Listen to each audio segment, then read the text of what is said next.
भगवान श्री कृष्ण ने गीता के माध्यम से अपने प्रिय भक्तों को यह आश्वासन देते हुए स्पष्ट रूप से कहा है कि जब जब धर्म की हानि और अधर्म की वृद्धि होती है, तब तब मैं साकार रूप से अवतरित होता हूँ। साधु पुरुषों का उद्धार करने के लिए, पाप कर्म करने वालों का विनाश करने के लिए और धर्म की अच्छी तरह से स्थापना करने के लिए मैं हर युग में प्रकट होता हूँ। वर्तमान समय में अधर्मी और पापियों का चारों ओर प्रभाव बढ़ गया है, जिससे सज्जन और प्रभु भक्त अत्यंत दुखी हैं। पर अब उनके कष्टों का अंत और अधर्मियों को उनके कर्मों का दंड मिलने का समय आ गया है, क्योंकि मानव के पापों से कलयुग समाप्त हो चुका है। वर्तमान काल परिवर्तन का दौर है, जिसे संधिकाल या संगम युग कहते हैं। लोगों के मन में यह सवाल भी आएगा कि इतनी जल्दी कलयुग का अंत कैसे हो सकता है। इसके बारे में हम आगे विस्तार से बताने वाले हैं। उससे जानते हैं कि भविष्यमालिका क्या है और यह क्यों लिखी गई। भविष्यमालिका में ही कलयुग के अंत और अन्य गुप्त तत्वों को लिखा गया है।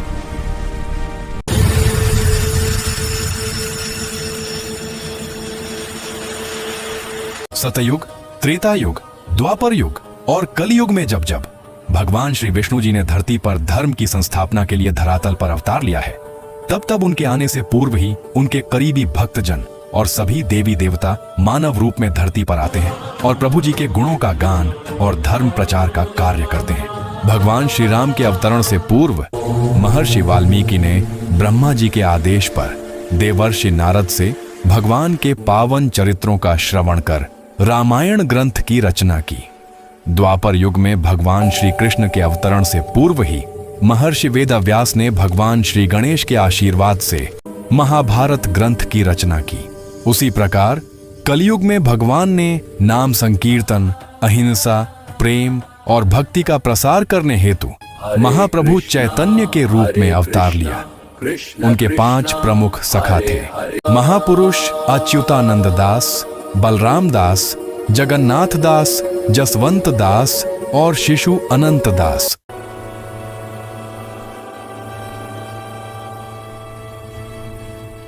लगभग 600 वर्ष पूर्व 15वीं शताब्दी में पंचसखा पवित्र उत्कल भूमि पर चैतन्य महाप्रभु के शिष्य रूप में आए।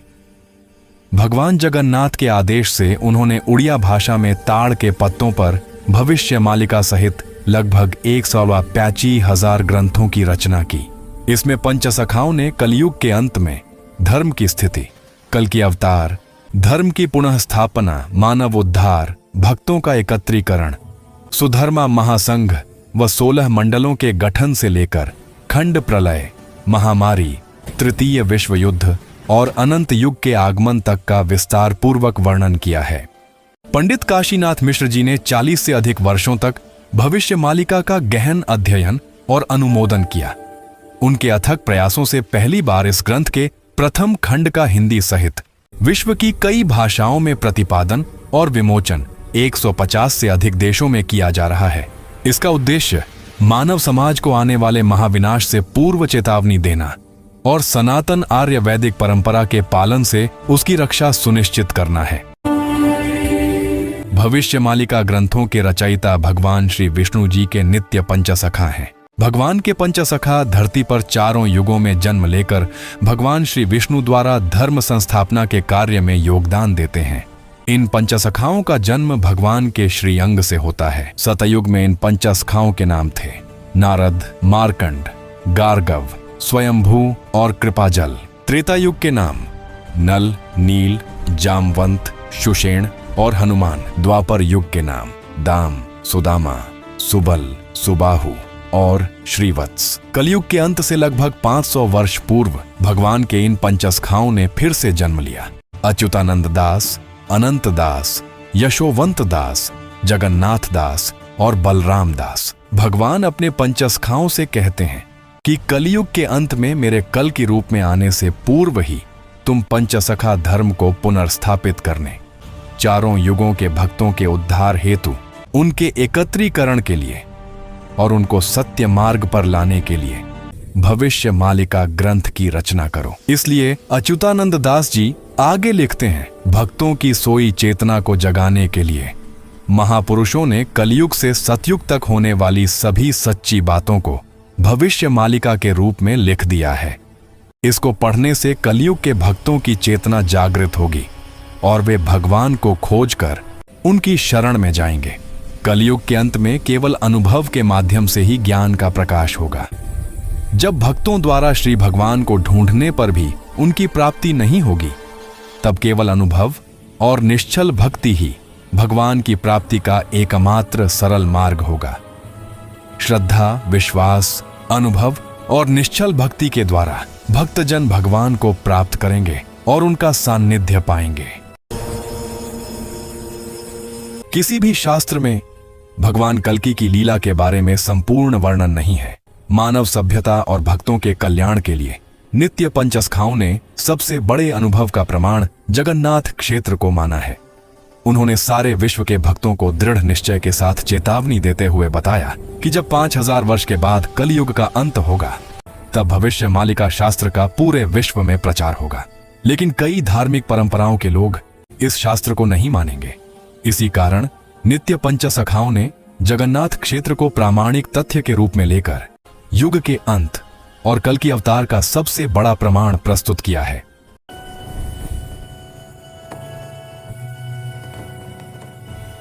महापुरुष अच्युतानंद दास जी ने वर्णन किया है कि जब कलयुग में मानव जाति के अंतिम समय का आगमन होगा, तब सभी लोग मालिका के वास्तविक सत्य को समझ पाएंगे और महाप्रभु जी की लीलाओं को अपने हृदय से आत्मसात कर पाएंगे। उन सबको तब यह जानने का अवसर मिलेगा कि स्वयं महाप्रभु इस धरती पर आए थे। तब लोग केवल सिर पकड़कर रोएंगे और खुद को धिक्कारेंगे कि मैं कितना बड़ा पापी था और कितनी बड़ी भूल कर बैठा। स्वयं महाप्रभु श्री महाविष्णु हमारे इतने निकट थे, मानव रूप में इतनी अद्भुत लीलाएं कर रहे थे और हम अज्ञानवश उन्हें पहचान नहीं सके। हम अपने मोह, अहंकार और अज्ञान के अंधकार में डूबे रहे। अपने मन के भीतर और बाहर हमने महाप्रभु का मजाक उड़ाया, बुरी सोच रखी, बुरे शब्द बोले और बुरे विचार किए। भविष्य मालिका केवल भक्तों के लिए है और बस भक्त ही मालिका का मर्म समझ पाएंगे। तर्क कुशल बुद्धिजीवी तर्क वितर्क में उलझकर मालिका को मानने एवं समझ पाने में असफल ही रहेंगे।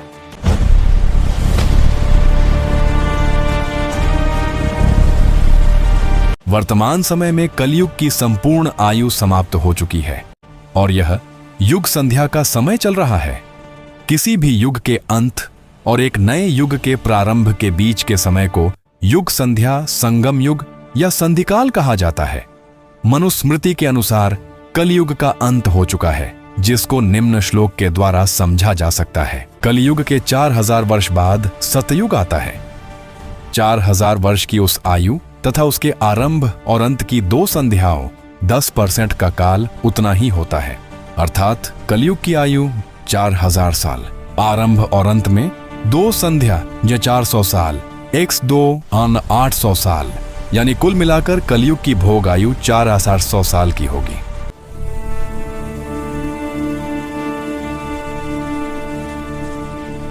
महापुरुष अच्युतानंद दास जी ने मनुस्मृति में बताई गई कलयुग की 4800 वर्ष की भोग आयु को प्रभु के निर्देश से फिर बदलकर भविष्य मालिका में इसे 5000 वर्ष बताया है। महापुरुष अच्युतानंद दास जी कहते हैं कि कलयुग की आयु 4,32,000 वर्ष है, लेकिन मनुष्यों के पाप कर्मों की वजह से इसकी आयु कम होकर मात्र 5000 वर्ष ही रह जाएगी। वर्तमान में कलयुग की आयु का 5125वां वर्ष चल रहा है। इसका सीधा सा अर्थ यही है कि कलयुग पूर्ण रूप से समाप्त हो चुका है और वर्तमान समय में हम सभी युग संध्या या संगम युग में चल रहे हैं। इसलिए वर्तमान समय में मानव समाज के कल्याण और उद्धार हेतु भविष्य मालिका ग्रंथों का अनुसरण करना बहुत ही आवश्यक है। कलयुग की आयु 4,32,000 साल है, लेकिन मनुष्य कृत पाप कर्मों की वजह से उसकी संपूर्ण आयु क्षय होकर क्षीण हो जाएगी। सिर्फ और सिर्फ 5000 साल ही भोग होगा। जगन्नाथ धाम, पुरी से ही भगवान श्री जगन्नाथ मनुष्य रूप में कल की अवतार धारण करेंगे और उस समय कलयुग को 5000 वर्ष का भोग हो चुका होगा। अर्थात 5000 साल बाद कलयुग समाप्त होने पर भगवान महाविष्णु 64 कलाओं के साथ धरती पर मानव रूप धारण कर कल की अवतार में आएंगे और विश्व में राज करेंगे।